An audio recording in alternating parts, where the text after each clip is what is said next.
Gentiles amigos, bienvenidos a Periodismo sin Compromisos. La semana pasada se presentó un libro interesantísimo. El título es El adiós a los medios, la comunicación descentrada. El autor es el doctor Raúl Trejo del Arbre, investigador del Instituto de Investigaciones Sociales.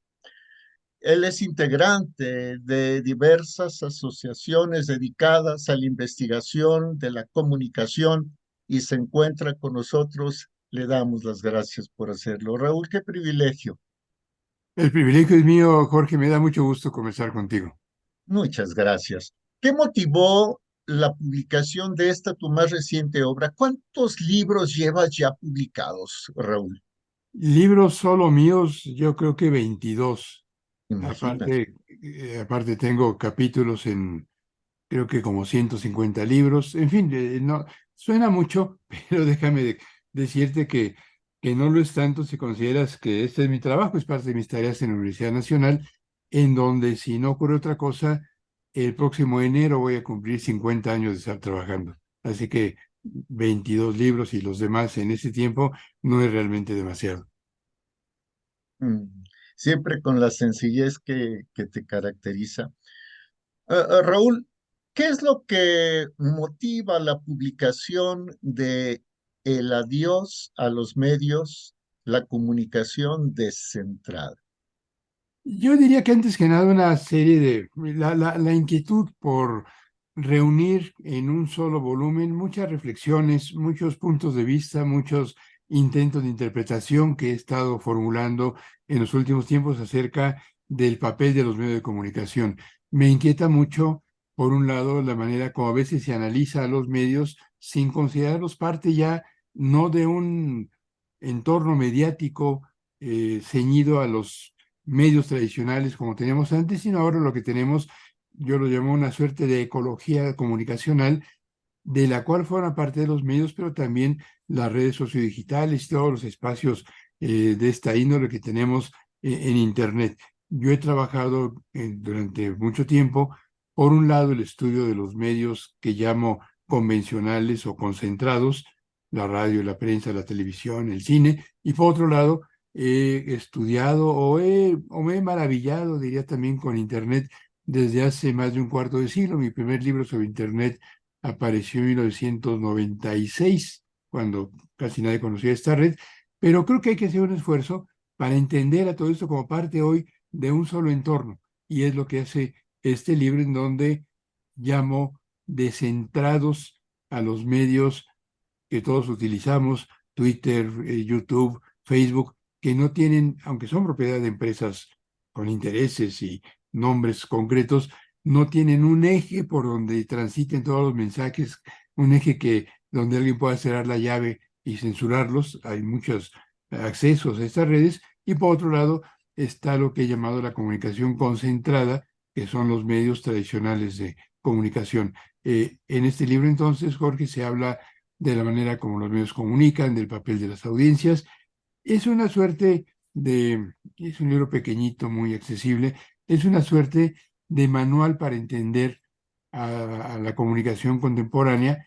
Es un manual pensado inicialmente para la docencia. Este libro surgió de los apuntes de una clase que di hace tiempo en la licenciatura en comunicación en la Facultad de Ciencias Políticas de la UNAM, pero luego fue preparado como un instrumento, y con eso termino esta larga respuesta, Jorge, como un instrumento de acceso fácil al ciudadano común. Es un libro que tiene definiciones, que creo que está escrito de un lenguaje sencillo, al ciudadano común que quiere entender y discutir cómo es que comunican y para qué los medios en la sociedad contemporánea.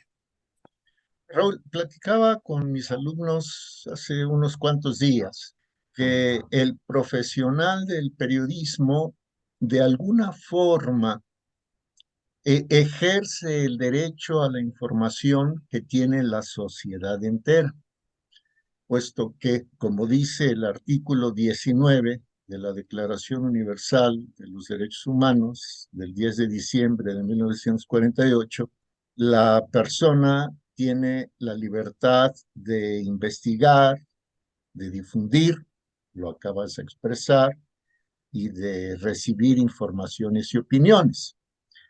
No toda la población, sin embargo, me atrevo a decir que la gran parte de la población carece de la preparación y de los medios para investigar, que aunque tiene medios para difundir, no necesariamente quienes lo hacen mm, tienen la formación para difundir contenidos profesionales y que por lo tanto la mayoría de las personas más bien lo que hacen es recibir información y opiniones.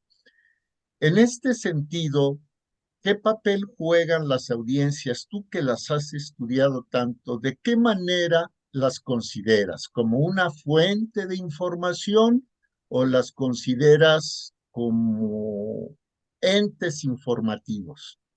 Son actores de la comunicación. Las audiencias, antes que nada, son eso.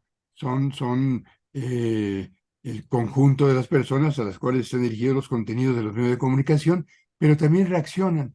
Yo distingo en un apartado del libro entre públicos y audiencias para tratar de entender dos momentos en la reacción de aquellos que son destinatarios de los mensajes comunicacionales.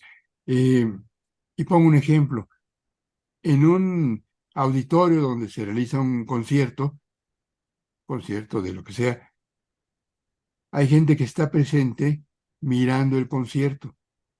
Mientras no reaccione, se trata de un público pasivo, pero cuando aplaude, cuando se queja porque el vecino de al lado está mirando el celular, cuando se interioriza en el mensaje que le están comunicando y le gusta la música y se para y le echa vivas al director de orquesta, entonces estamos ante una audiencia activa y esto nos pasa todo el tiempo con los medios de comunicación convencionales.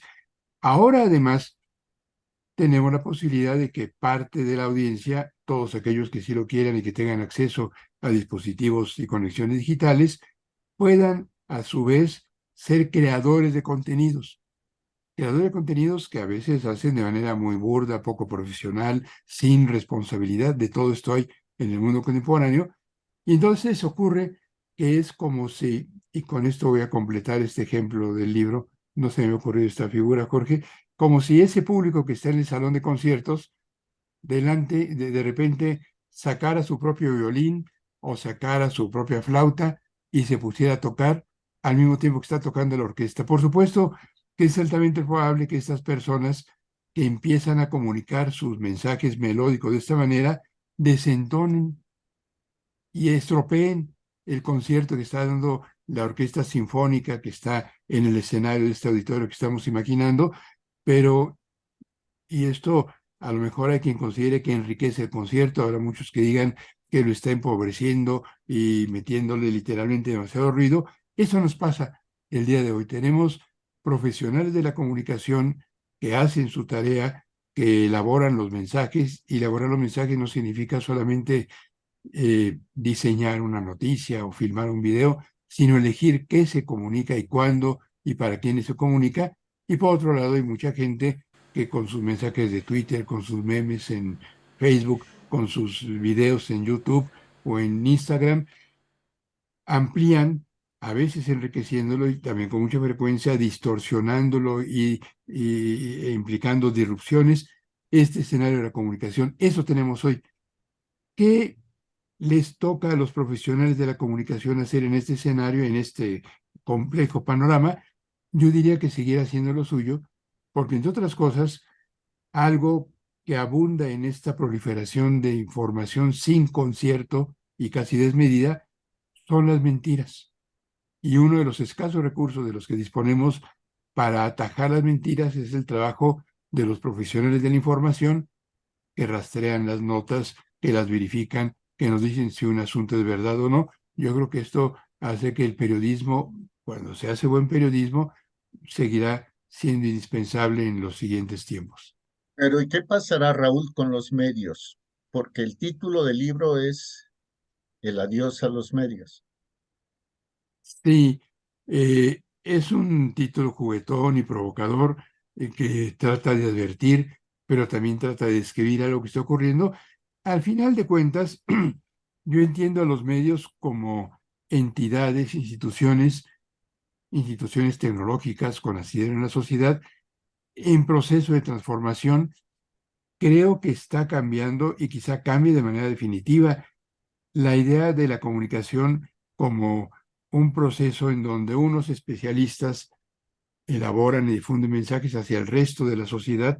Esto ya no existe, solamente hay, insisto, muchos mensajes de todos, y estamos teniendo medios que se empiezan a transformar, no sabemos bien hacia dónde ni con qué características, y hay medios que de plano están desapareciendo. Eh, a ti y a mí nos gusta mucho la radio. Tú has sido un profesional de la radio, creo que por ahí nos conocimos. Yo soy un entusiasta de la radio que escucho todos los días, pero tengo que reconocer que este es un medio que se está volviendo para élites. Te doy un solo dato. A fines del siglo pasado, en aproximadamente más del 90% de los hogares mexicanos había al menos un aparato de radio. Hoy no hay radio en la mayoría, más del 50 y algo por ciento de los hogares mexicanos. La gente, la mayor parte de la gente está dejando de escuchar la radio y este medio tardará en desaparecer o en cambiar, no sé, pero se va a volver un medio para unos cuantos. La mayor parte de los mensajes no van a estar ahí. El telégrafo, ¿te acuerdas del telégrafo? Tú y yo enviamos telegramas, recibíamos giros seguramente. Bueno, hoy en día ya nadie utiliza el telégrafo. Eh, yo estaba revisando unos datos en un texto que publico en la revista Nexos en el número de enero, hago un panorama del cambio en los medios. México tiene 1.730 oficinas de telégrafo. En cada una de esas oficinas, en promedio, se manejan 70 telegramas al año, uno cada 5 días, en promedio. Bueno, por algo las oficinas de telégrafo están desapareciendo, el gobierno las quiere transformar en otra cosa, es otro asunto. Los diarios impresos se están volviendo escasos y los leemos más bien en línea. ¿Qué significa todo esto? Que nuestro contacto con los medios se está cambiando, nuestras formas de enterarnos de la información está modificando, no necesariamente para bien. ¿Qué significa el hecho de que ya no leamos periódicos en tinta y papel? El ejercicio de hojear con H y sin H un periódico, de pasar las páginas, nos lleva a un menú de contenidos donde una redacción ha elegido qué le parece importante y qué no, y eso lo perdemos cuando los contenidos los vamos extrayendo del sitio web de un periódico, en donde por lo general no miramos todas las noticias ni todos los titulares, sino solamente unos cuantos. Estamos entonces creando nosotros mismos una suerte de selección empobrecida de la información a la cual nos asomamos, y esto yo creo que va en detrimento de la idea que tenemos del mundo. Nos enteramos de muchas cosas a medias y de pocas cosas con detalle y con profundidad. Quiere decir que los medios concentrados, tarde que temprano, se transformarán, que las audiencias activas incidirán en su morfología y aún en la categorización que hacen estos medios de sus contenidos, y que no necesariamente, y si me equivoco, corrígeme, no necesariamente esta transformación garantizará calidad de contenidos. Sí, de acuerdo. De hecho, ya, bueno, desde siempre los medios profesionales que viven de eso, vaya, buscan complacer a sus audiencias. Por eso tenemos periódicos que tienen una orientación y otros que tienen otra y que son leídos por quienes comparten esa orientación política. Esto lo conocemos mucho en México y en todo el mundo. Pero además ahora está ocurriendo que el trabajo profesional de los medios es complementado y a menudo desplazado por la comunicación personal que hacen muchos individuos, por la autocomunicación, como le dice un especialista catalán, Manuel Castells. La gente autocomunica en las redes digitales. Por ejemplo, las noticias, lo que ocurre con mucha frecuencia ya no las dan los medios de información. Si aquí en la esquina de donde estoy ocurre un incendio, a lo mejor es muy posible que una persona con celular dé a conocer el asunto en Twitter, a que esté incendiando el edificio. Pero lo que hace el medio de comunicación profesional es ya no necesariamente dar cuenta del incendio, sino llegar a investigar y contarnos a sus audiencias por qué ocurrió el incendio, a qué hora se terminó, qué daños o qué víctimas hubo. Esa tarea de investigación y de procesamiento profesional de la información es la que todavía hacen y seguirá ocurriendo así solamente los medios, y creo que por eso, si bien están perdiendo el patrimonio de la primicia, los medios convencionales y concentrados seguirán siendo importantes, aunque matizados, equilibrados, empobrecidos, a veces enriquecidos por las exigencias y contribuciones de sus audiencias. ¿Qué mensaje, Raúl, finalmente das a los estudiantes de comunicación y en especial a los estudiantes de periodismo? A aquellas jóvenes que llegan a las aulas con proyectos de vida, con proyectos profesionales, que tienen como nunca antes un acervo amplísimo de herramientas, pero que también llegan ante un mercado laboral y una realidad social totalmente diferente, inédita todavía hace como tú publicaste en el libro de Internet en 1996. Fíjate que en el último capítulo de este libro hay un apartado dedicado a los profesionales de la comunicación, precisamente, y ahí se dice, antes que nada, que comunicar es compartir, que para comunicar hay que contar con algo que decir y además tener el afán para hacerlo el conocimiento de otras personas. Hay quien comunica por interés mercantil y político, a veces para atajar la soledad o alimentar la vanidad, o simplemente para mostrar a otro lo que se busca decir. En todo caso, el comunicador necesita habilidades peculiares para difundir un mensaje, y aquí entonces se describen algunas capacidades que deben tener los profesionales de la comunicación, y se destaca que el hecho de tener una cuenta de Twitter no nos hace automáticamente comunicadores profesionales. Se requiere conocimiento, cultura general, aptitudes técnicas, pero sobre todo, Jorge, y tú lo sabes mucho mejor que yo, se requiere vocación para comunicar, vocación para distinguir la verdad de las mentiras, vocación para explicar los acontecimientos. Esto es algo que no todo el mundo tiene, y por eso, cuando la hay, creo que es muy importante que quienes quieren ser comunicadores no solamente desplieguen su vocación, se preparen con la mejor acuciosidad, con el mayor cuidado posible, porque implica, desde luego, esto se dice en la Escuela de Comunicación, responsabilidad y una exigencia social que no se puede soslayar. Hay que mantener la vocación para comunicar, reconociendo hoy que estamos en una sociedad pletórica de mensajes comunicacionales. Falto mi palabra, había dicho que era la última pregunta. Creo que esta que sigue sí es la última pregunta por esta ocasión, Raúl. ¿Y qué pasará con las escuelas y facultades de comunicación y periodismo? No le pregunto a un adivino, le pregunto a un investigador. ¿Cuál es el escenario más probable? Doy dos respuestas. El más probable, porque hay mercado para estas escuelas, porque hay mucha gente que quiere trabajar en los medios, es que estas escuelas se van a mantener y seguirán proliferando, no siempre con los parámetros profesionales y académicos que haría falta. Hay mucha improvisación y mucha precipitación en el trabajo de muchas de estas escuelas. Incluso yo trabajo en la UNAM, incluso a veces en algunas de nuestras universidades más conocidas y más grandes. Yo hace tiempo dije, siguiendo a un viejo maestro mío, un profesor venezolano ya fallecido, Antonio Pascuali, que quizá era tiempo, voy a decir una herejía, Jorge, de que las escuelas de comunicación desaparecieran. A mí me parece que en vez de comunicación tendría que enseñarse ciencia política, economía, filosofía, ingeniería, derecho, muchas cosas, y que después de la formación de licenciatura, los que quieren comunicar debían tener una capacitación específica en tareas ligadas al conocimiento de los medios y el estudio y al ejercicio de la comunicación. ¿Por qué?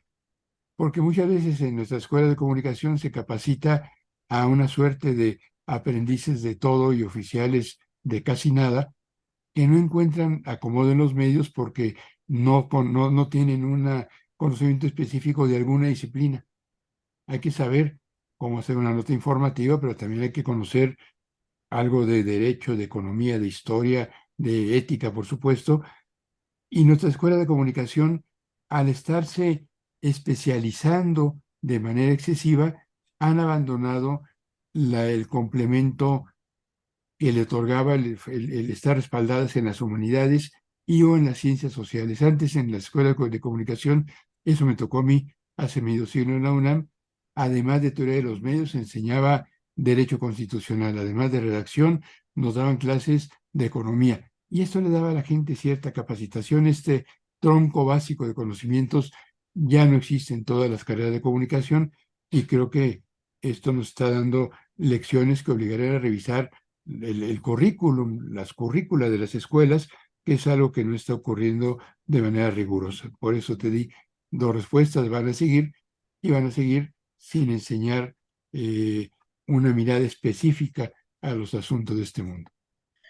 Quizá, Raúl, entonces, en las escuelas de comunicación y específicamente de periodismo, quizás lo que debiera revisarse de la currícula es tener, por un lado, la parte técnica, la nota informativa, la entrevista, el reportaje con sus distintos matices, los géneros de opinión, pero por el otro lado, lo que sería el periodismo jurídico, el periodismo económico, el periodismo médico, el periodismo social, el periodismo político, integrarlo de tal suerte que no solo egresen profesionales empapados en técnicas, sino profesionales empapados en cómo el periodismo vive, percibe y transmite la realidad social en todas sus esferas. Exactamente, Jorge. Y además de todo esto, creo que es indispensable que todos los egresados de comunicación, sería indispensable, tuvieran cultura general. Suena muy simple, pero hoy no la tienen. Que sepan historia, que sepan, qué sé yo, quién fue Pascual Orozco y no solo Francisco Villa, la historia de los reyes franceses, que sepan geografía, que sepan leer un mapa. ¿Tú te acuerdas de los mapas que desplegábamos, de la guía Roji que teníamos en ciudades como la Ciudad de México? Bueno, hoy muchos muchachos no saben leer un mapa porque acuden a los mapas del celular. Es importante que usemos los mapas del teléfono celular, pero que entendamos en dónde estamos, en dónde queda el norte y dónde el sur. Cosas tan elementales como estas no se enseñan en las escuelas, tendrían que ser parte de la enseñanza social, no se aprenden antes de que lleguen los muchachos a la universidad y haría falta antes que nada, con eso termino Jorge, ejercitar una práctica que es elementalísima y que está muy descuidada, que es la lectura.